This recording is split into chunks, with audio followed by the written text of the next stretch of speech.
खबरों के एक्सप्रेसवे से आगे रुख करते हैं सियासी ढाबे का, जहां पर आज की सबसे दिलचस्प खबर मौजूद है। हर साल कुछ लोगों के लिए अच्छा होता है तो कईयों के लिए बुरा भी होता है और बहुत बुरा साबित होता है।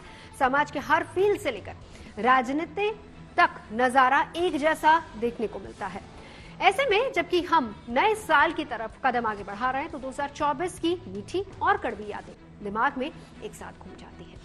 नए साल में भले ही काफी कुछ नया होने वाला हो, लेकिन भारतीय राजनीति के लिए साल 2024 काफी महत्वपूर्ण रहा है।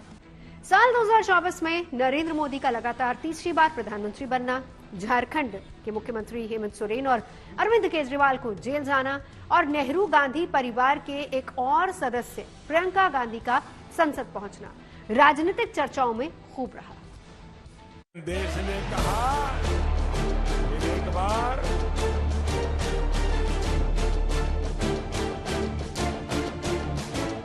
साल 2024 भारतीय राजनीति के लिए बेहद खास रहा। किसान आंदोलन और मणिपुर हिंसा जैसे घटनाक्रम सत्ता के लिए चुनौती बने, तो वहीं लगातार तीसरी बार एनडीए की सरकार भी बनी और नरेंद्र मोदी भी तीसरी बार प्रधानमंत्री बने और राहुल गांधी की भारत जोड़ो यात्रा ने मोहब्बत की दुकान को हिट कराया।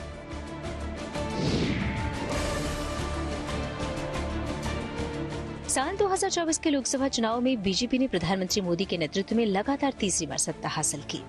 अगर देखा जाए तो इस बार मुकाबला पहले से ज्यादा कठिन था, क्योंकि विपक्षी दलों ने एकजुट होकर इंडिया ब्लॉक के तहत चुनाव लड़ा था और इस चुनाव में कांग्रेस ने 99 सीटें जीतकर अपनी ताकत दर्ज कराई। प्रधानमंत्री मोदी देश के पहले प्रधानमंत्री जवाहरलाल नेहरू के बाद दूसरे नेता हैं जो लगातार तीसरी बार प्रधानमंत्री बने।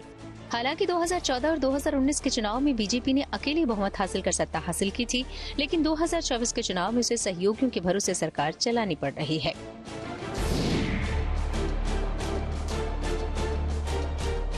वहीं विधानसभा चुनाव में भी बीजेपी का प्रदर्शन शानदार रहा। जहां हरियाणा में बीजेपी ने जीत की हैट्रिक लगाई, वहीं बीजेपी के नेतृत्व वाले महायुति गठबंधन ने महाराष्ट्र में बड़ी जीत दर्ज की और देवेंद्र फडणवीस दोबारा मुख्यमंत्री बने। वहीं विपक्षी महाविकास अघाड़ी को इस चुनाव में भारी नुकसान उठाना पड़ा। कथित आबकारी नीति घोटाले के कारण दिल्ली के मुख्यमंत्री अरविंद केजरीवाल को जेल जाना पड़ा और उनके इस्तीफे के बाद आतिशी ने मुख्यमंत्री पद संभाला। सुप्रीम कोर्ट से जमानत मिलने तक केजरीवाल 7 महीने तक सलाखों के पीछे रहे।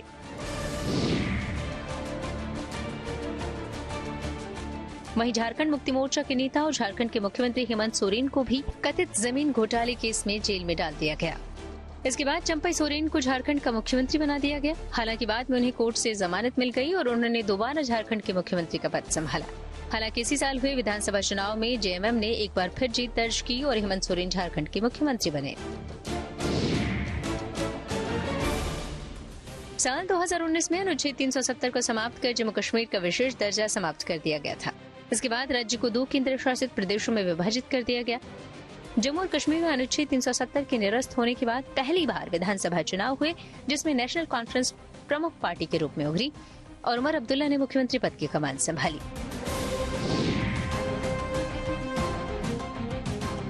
गांधी नेहरू परिवार की एक और सदस्य प्रियंका गांधी वाड्रा ने इस साल राजनीति में बाकायदा एंट्री कर ली।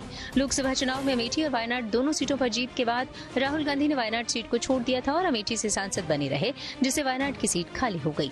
वायनाड लोकसभा सीट पर हुए उपचुनाव में कांग्रेस ने प्रियंका गांधी को इस सीट से प्रत्याशी के तौर पर उतारा और प्रियंका गांधी ने जीत हासिल की और पहली बार संसद पहुंची।